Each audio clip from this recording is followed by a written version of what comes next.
I'm not sure who this favors, but something seems off. Maybe it's just me getting older, but I feel like Gervonta is an incredible fighter who needs to get his mind right. When I listen to his interviews and see some of the things he says, I can tell he's lost love for the sport. It's clear he didn't get what he wanted from it. Who would you want to see Gervonta fight next? I'd love to see him go for a world title. He's at 135, right? Maybe you couldn't 40? The only champion at 135 is Devin Haney. Tank has always had critics, but one of the most vocal isn't another male fighter. It's Claressa Shields.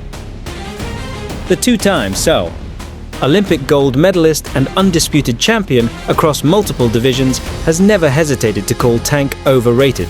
In her eyes, he's been hyped beyond his actual skills, and after his controversial draw against Lamont Roach, she had more to say. I mean, got to thank both fighters, she began. I think Tank is a great fighter, and Roach is a great fighter. It was a good fight, but I also think Tank is dealing with things mentally that we don't know about. That's why I try not to pile on. Every time I say something about him, it goes viral and people make it seem like we're beefing. But I don't hate the guy. I wish him well. If he gets his mental right, he'll fight better. Many fans expected Tank to dominate Roach. Instead, his shaky performance left people questioning if he was as great as advertised. Shields wasted no time commenting. Might be the perfect time for Tank to finally get that therapy he talked about, she said. If he gets his mind right, he can get back in the game. This wasn't just a casual remark. Shields knew exactly what she was doing. Tank had previously spoken about therapy helping him navigate boxing's brutal world. Shields throwing it back at him after a tough fight? That was a calculated jab. And it wasn't her first. Tank has taken criticism from other fighters before, but Shields' words hit differently. She's been saying for years that she could beat male boxers, including Tank. She sparred with men, trained alongside them, and never hesitated to claim that certain male fighters, Tank included, weren't untouchable. Back in 2019, Shields confidently stated she could take on Keith Thurman and even give Gennady Golovkin a challenge. She wasn't just chasing headlines, she genuinely believed it. When it came to Tank, she was even more certain. To her, he's a smaller fighter she could break down with superior skills. I spar men all the time, she once said. I drop them, I bust their noses. I'm not saying I could beat every man, but some of them, for sure. Has long argued that Tank owes his success to Floyd Mayweather's guidance. In her eyes, he was never self-made, but carefully built and protected by one of boxing's greatest minds. If you didn't have Floyd holding your hand, I don't know where you'd be, she said. That stung because it echoed one of the biggest criticisms against Tank, that he's been strategically moved through his career rather than taking on the toughest competition. Tank, however, sees it differently. I already proved myself, he said. I had to box to survive, to make money, to get out of my situation. I wasn't saying I want to be an undisputed champion. I just needed to change my life. Now, I'm here, and there's nothing left to prove. Shields, however, wasn't buying it. She believed the Roach fight proved what she had been, saying all along, Tank isn't as dominant as people claim. A draw against a guy you were supposed to dominate, she said. That's all the proof I need. And when she made her therapy comment, it wasn't just about his mental health, it was about his entire career. I got more than him, she said. More Olympic gold medals. He can't say, I can't box. So what's he gonna say? That I'm ugly? That's all he's got. Shields was relentless, especially when Tank tried to blame his underwhelming performance on Roach's hair grease affecting his eyes. Grease? She laughed. You worried about grease? Fighters go through wars with blood in their eyes. She wasn't the only one who called him out. Shakur Stevenson, another rising star, had placed a bet on Roach before the fight. Afterward, he gloated online. I made at least 20K tonight, he said. I told y'all Roach was going to give him trouble. Even Terence Crawford chimed in. Roach won, he bluntly stated, and that knee, that was a knockdown. None of this sat well with Tank. Y'all just haters, he said. brushing off the criticism. But Shields wasn't done. She pointed out that this wasn't the first time Tank had looked vulnerable. She reminded people of his fight with Isaac Pitbull Cruz, where he failed to secure a knockout and barely won a decision. Every time he fights someone real, it's a struggle, she said. And that was Shields' point all along. In her mind, Tank wasn't a boxing monster, he was a carefully guided fighter who had yet to prove he could dominate against the best. "I ain't worried about what nobody's saying," he told reporters. "Y'all just love to talk. I know who I am."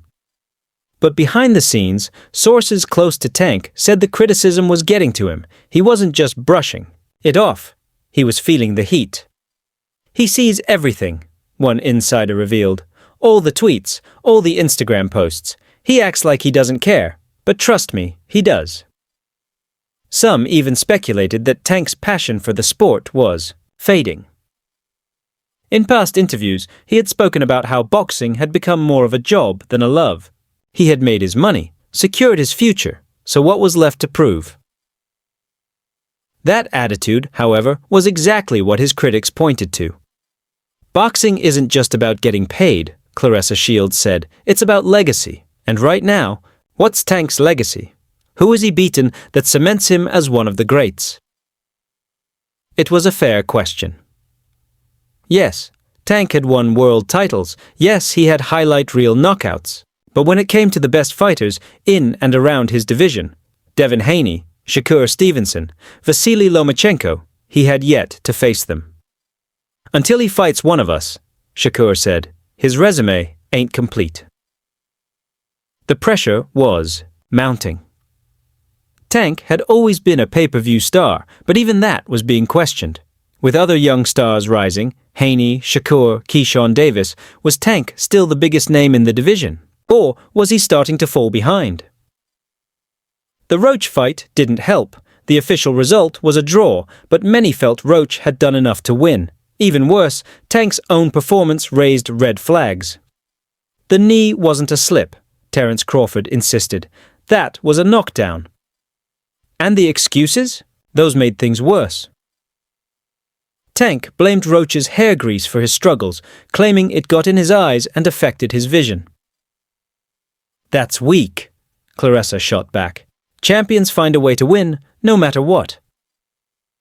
Shields, of course, had been one of Tank's harshest critics for years. But this time, she wasn't alone. The boxing world was starting to ask the same questions she had been asking all along.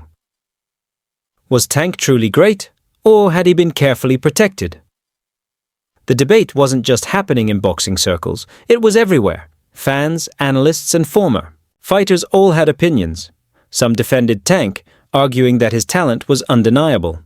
Others felt he had been overhyped, a knockout artist who had never truly tested himself against the best. One thing was clear, the narrative had shifted. Tank was no longer seen as an unstoppable force. He was now viewed as vulnerable, beatable, and that meant every fighter at 135 and 140 pounds was circling, smelling blood in the water. Shakur Stevenson made it clear. "If he's ready, let's fight," he said. "No more excuses." Devin Haney, the undisputed lightweight champion, echoed the sentiment. "I've been calling him out," Haney said. "He's the one that doesn't want it." Even Teofimo Lopez, now campaigning at 140, threw his name into the mix. "I'd stop Tank," Teofimo claimed. "Easy work." The pressure was building. Tank's team, however, wasn't worried. "They can all talk," his trainer said. "When the fight happens, it's different." But when would it happen? Tank had options. He could chase a rematch with Roach to prove the first fight was a fluke. He could take a tune-up fight to rebuild confidence. Or he could finally take on one of the top names in the sport. His critics had already made their opinions clear. "If he doesn't fight a top guy next," Shields said, "he's running." The ball was in Tank's court. For years, he had been viewed as one of the most dangerous fighters in boxing. But now, for the first time, people were questioning whether he was truly elite. The choice was his: silence the doubters or prove them right. And in boxing, there's only one way to answer those questions. Step into the ring.